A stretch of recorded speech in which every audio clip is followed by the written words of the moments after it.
Welcome to a special edition of the Panther-Lair show. Big game for Pitt this weekend, hosting Clemson. And so I'm joined by Larry Williams from TigerIllustrated.com. I think Larry has joined us in the past to preview Pitt-Clemson games. Certainly the last two didn't go Pitt's way. Larry, I don't think we talked 5 years ago before the Pitt-Clemson game, but it was funny. I was reading some of your write-ups this week on Tiger Illustrated, and you made a reference to last year's Pitt-Clemson game, which it was an abject disaster for Pitt. Really start to finish. And your focus was on the offensive guys they had. But, Pitt had like interceptions in the first quarter. It was just a disaster all around. I think a great day for Clemson fans, certainly. How are the fans doing right now? With this, you and I, with our rival sites, we cater to the most diehard fanatical fans, but fanaticism and passion don't always equate to logic and rational thinking. How are Clemson fans handling it's a 4-2 start, but obviously there's a lot of questions about Clemson right now. It's hard for them to take, mainly because the nature of things to this point this season were almost totally unexpected going into the year, including by yours truly. I was kind of pumping the brakes coming into the season, like saying, whoa, now, DJ Uiagalelei, as great as he looked last year in his two emergency starts against Boston College and Notre Dame, we need to slow down on the expectation that he's just going to be another Trevor Lawrence right out of the gates. And when you add to that the loss of Travis Etienne, arguably the best running back and playmaker in college football the last couple of years, and then add to that Amari Rodgers, the loss of him, they had some major holes. But I don't say that to say, oh yeah, I was telling Clemson fans this was coming. And there's no way in heck I was or anybody else was. I don't even think the coaches were anticipating anything close to this.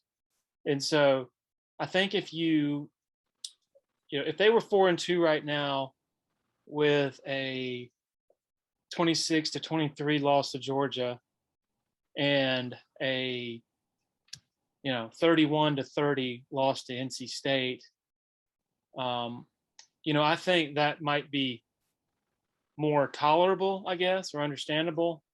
But man, they haven't cracked 20 points in regulation in 5 games against Power 5 competition, and that is astounding, absolutely astounding. I think astounding given what they're all about, what they have been all about in the playoff era, and astounding given that just nobody foresaw that coming into the year. I don't even think anybody in that football building anticipated struggles to this extent. And I think I mentioned DJ, and he is by no means the only issue for them on offense. I think it's closer to 10 problems than one problem. The offensive line, their offensive line wasn't very good last year, and they thought coming into the year that was a major source of optimism, was they were going to have more depth on the line, and it has not come close to materializing. And they are decidedly worse on the offensive line than they were last year. And so when you take the best quarterback in a long time out of the equation, and then you take out Travis Etienne, who, you saw last year, against Pittsburgh. You just find a way to get that dude the ball, and he made stuff happen. He was a threat to cut your heart out every play. And so I think they're in a major funk right now, to the extent of just yesterday, Dabo Swinney, the most optimistic man on the planet, in my opinion, equated their issues to driving in a car and not being able to get a bad smell out. He likened it to that Seinfeld skit. But so, not even he is running away from or trying to sugarcoat really how bad things have been. So it's hard to really wrap your mind around. Again, just given how pyrotechnic they have been for the most part on offense through the entire playoff era, or most of it. Yeah, it's funny too, like perception wise, because I look at Pitt through their, when they were 4-1, they were 5-1, prior to this Virginia Tech game, the number one offense in the country. And there was so much optimism. And I feel like it was tied to the fact that their offense was so good. Like if you have the number one defense in the country, but your offense is outside the top 70, people aren't going to be as optimistic about you. And that's sort of the case with Clemson a little bit right now, right? I mean, you got, they've got this really great defense that's performing at a high level, top 10, top 5 defense nationally. But because the offense, I don't know, when you're able to score, it seems to inspire people, and create more optimism that you can hang in these games. When they've done well, though, offensively, what has worked for this offense, in those fleeting moments when they've inspired a little bit of confidence, what have they done well? Where have they excelled? There have to be something, right? There has to be like a play here or there. I was trying to read Dabo's recap of the Syracuse game, and he was saying that DJ made some beautiful throws, I believe was his quote. So. I mean, when they put up 14 against Georgia Tech and 14 in regulation against NC State and 19 against Boston College and then 17 against Syracuse, it's kind of hard to find a common thread of things they do well. There just really isn't one. And, I would agree with Dabo. I don't think DJ has played great the last two games, but given where he was earlier in the season against Georgia, when he basically was just undressed by that incredible defense, just wasn't ready for the moment. I think DJ played better against Boston College a few weeks ago, and then again against Syracuse. Again, better. Is he playing well by the standards of Trevor Lawrence and Deshaun Watson? No, he's not. But this is a building process, and I think that they're gradually getting him more involved as a runner. I think he's becoming a more willing runner and a more sort of knowledgeable runner, even though he's not lighting the world on fire as a runner again. But that is sort of helping him play sort of, I think, a little looser, even though he still has some missed throws on a fairly regular basis. But he can, there are some throws, and you're asking me what, when they're playing well, what are the ingredients to that? I mean, early at NC State, he made two throws that no, very few other people can make. A touchdown to Justin Ross, and then another one on the sideline to Joseph Ngata on the run. And so he is showing flashes, and I think that's why Dabo is so bullish on the notion that DJ eventually is going to be that program, franchise type quarterback that Clemson fans are used to. But right now he's just not there. But again, I think that a lot of that is a result, a function of guys around him aren't playing well either. They're, earlier in the season there were some open receivers and he was missing them. Of late, it's been more frequent to see open receivers, him hitting them and them dropping the ball. And the offensive line has been sort of musical chairs the last few weeks. They did establish, I thought, come out of the Boston College game, there was reason for optimism because the offensive line was sort of reconstituted. They moved Matt Bockhorst from center to right guard, which is really his natural position. Hunter Rayburn moved into the starting role at center, and they just look a lot better, a lot more cohesive, a lot more confident, sort of invigorated in that game against Boston College. I thought the receivers blocked pretty well in that game and the tight ends, and you could feel sort of the building blocks being laid out. Well, then the morning of the Syracuse game last Friday, it comes about that Hunter Rayburn, the new center, has come down with COVID and has to be sent home. And so they have to reshuffle things in the offensive line again.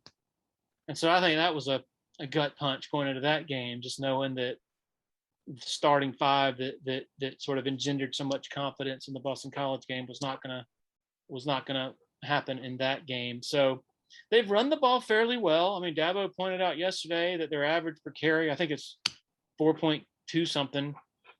which sounds pretty pedestrian, but he pointed out, hey, in 2016, we won the national championship with the same rushing average. And so I don't know. I still think, they also had Deshaun Watson and Mike Williams yeah, kind of offset the running game a little bit, I think. So, and they've had injuries, man. This team, I think they were missing 14 scholarship guys for the Syracuse game. Just injuries all over the place. Will Shipley, who early in the season was the best offensive player on the field, he gets hurt at NC State. He's supposed to come back fairly soon. I don't think it'll be against Pittsburgh, but once he comes back, I think, and if he's fully, the same as what he was, I think you'll have a good cluster there among him and Kobe Pace and Phil Maffa, the freshman. So I just think, Dabo has been saying from the beginning this season, this offense is a work in progress. And I don't think there's going to be any sort of miracle overnight explosion where they just, put up 45 points and then never look back. Although I do think that, the way Pittsburgh's defense is geared, they're so aggressive. Their corners are so much about in your face and leaving them, as the last line of defense, and really not a whole lot of safety help. And so I do think the opportunity is there if they can protect and hit on some deep shots. That could really go a long way toward getting them to a more confident sort of feeling and maybe back to what they're used to.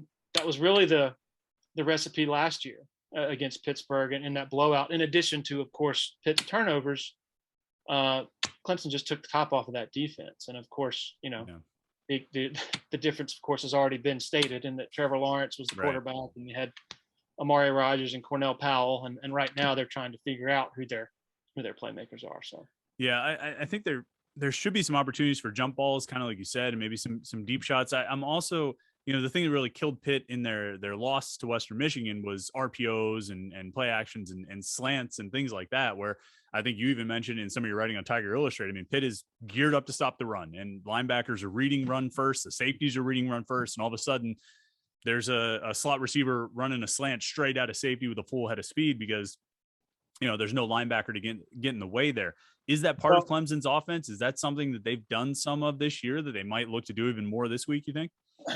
Yeah, it was just funny you say that because I was just earlier this week I saw Narduzzi's press conference, and he said hopefully we'll be able to stop the slant and go this year against Clemson. He said because they've done it the past two times we played them, meaning in 2018 with Justin Ross, and then last year with Cornell Powell. And it was not just a slant and go; it was like a flea flicker where you give to the running back, he pitches back to Lawrence, but it's the same concept. The route is the outside receiver goes inside as if he's running a slant, and the safety is just up, by the nature of that defensive structure, and then it's easy to just whiz right by him. And interestingly, I shared this on our message board earlier this morning. Tennessee tried that a couple times in the first quarter. They must have taken like 7 deep shots in the first quarter of that game, and they couldn't hit them. They were all open. They were all open. A couple of them were that same concept where you're taking advantage of that lack of leverage that the safety has and just scooting by him. And so I'm not going to say that DJ and these receivers are definitely going to hit those throws. I think they can. I think they should. And I think that the play action game, I think I've seen some other instances of maybe similar kind of concepts of using play action with the RPO game, and then the tight ends sort of attach tight ends on the line, sort of acting like they're blocking and then slipping behind the defense, and then little pop passes over the top. And so I'd be surprised if we did not see a steady dose of that as well as Clemson tries to take advantage of Pitt's aggression. But you got to protect, and Clemson has not been very good at protection this year, which is interesting because last year they weren't good at run blocking, but they were really good at protection. This year, it's been a bit of a different ball game as those guys seem kind of confused and at stunts and different pressures, right up the A gap. Right. I did want to ask you about Clemson's defense. I mean, it's obviously been the strength of the team this year, and they've been really tough to move the ball against, really tough to score on.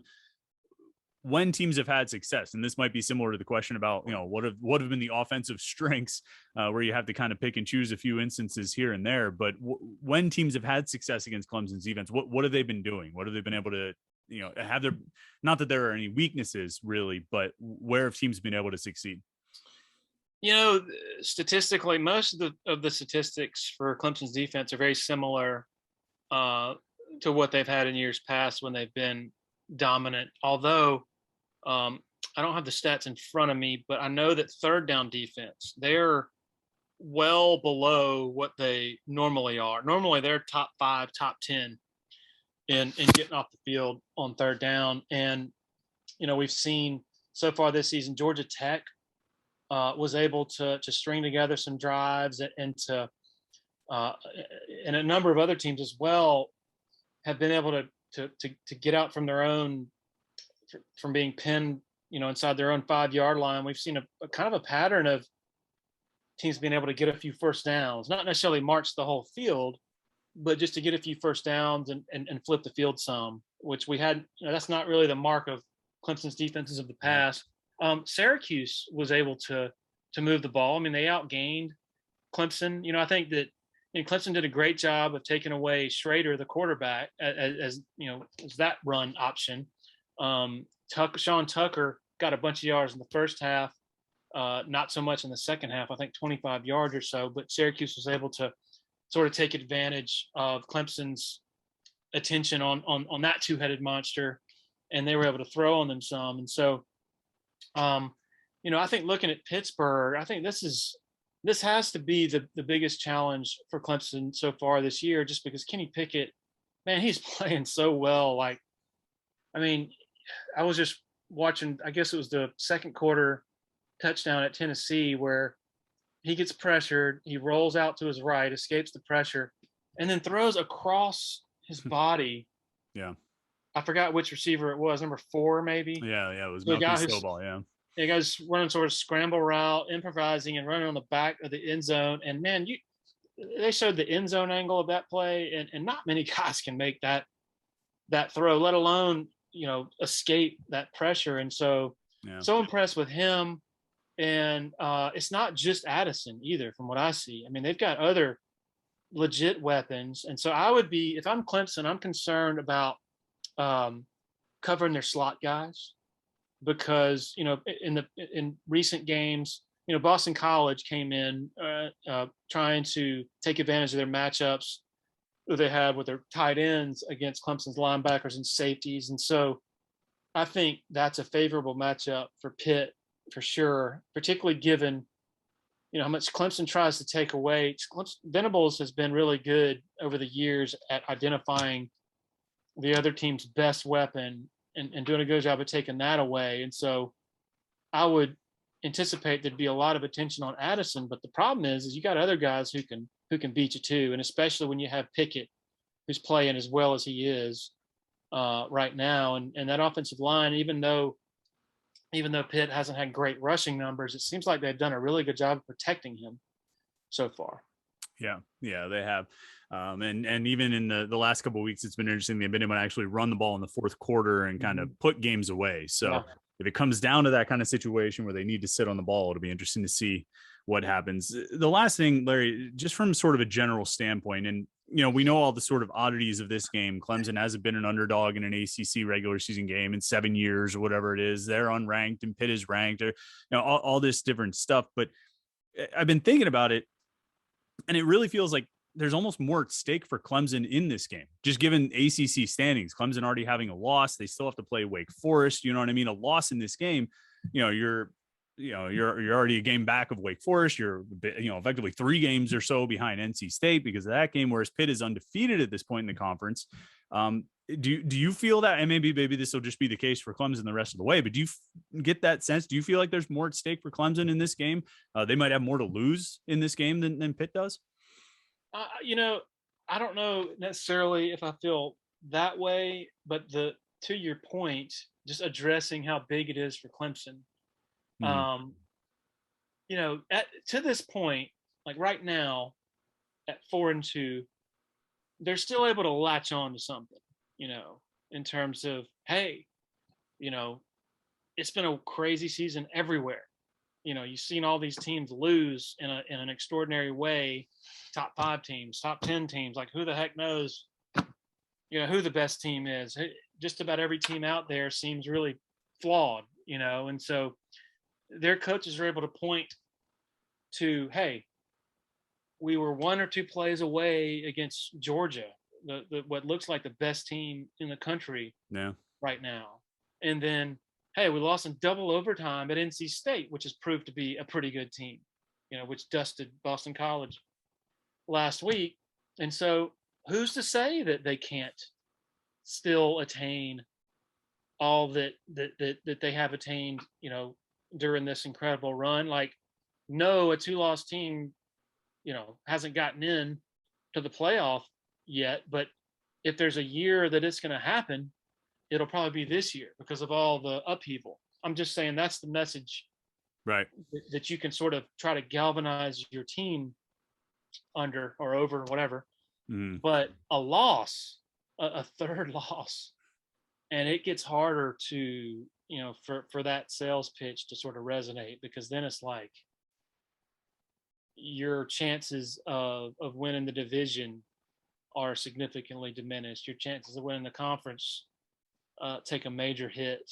And so then you have a major sort of job on your hands as you try to, repair or sort of keep the psyche of your team. I mean, we've already seen a couple of portal defections this week. Not saying that that's a result of them being 4-2, but you can't imagine that has helped.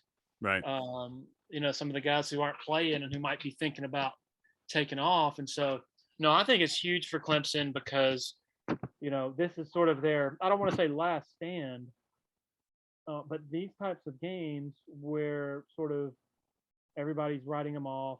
I mean, no, they have not been in this position in a long time, like you said, but there have been times in recent years where they're sort of teetering and people are wondering about them, and they respond with force and with a major statement. And so I think behind the walls of that football program, that's sort of what they're still grabbing onto. And I think that if they lose this game, and if they get kind of maybe humiliated in this game, I don't know, I think it could happen. Then I think it's a much tougher job to keep it all sort of on the rails and right. to keep the effort. So far they say they've been pleased with the effort and the commitment and the passion and all that. I think it gets much more difficult if you're 4-3 versus 4-2. Right. Hey, I mean, it's a desperate unranked Clemson team coming in against Pitt, just like we all predicted in the offseason, right? I think this is exactly what we thought, would be happening in week 8. So I don't know. Well, Larry, thanks so much for your time, man. I really appreciate the insight. Great look at Clemson. And I think no matter what happens, it's going to be, I mean, it might be boring in the sense of low scoring, but I think it's going to be a pretty interesting game to see how these matchups play out. So thanks again. Have a great week and enjoy the game on Saturday. Yeah, likewise. Looking forward to it.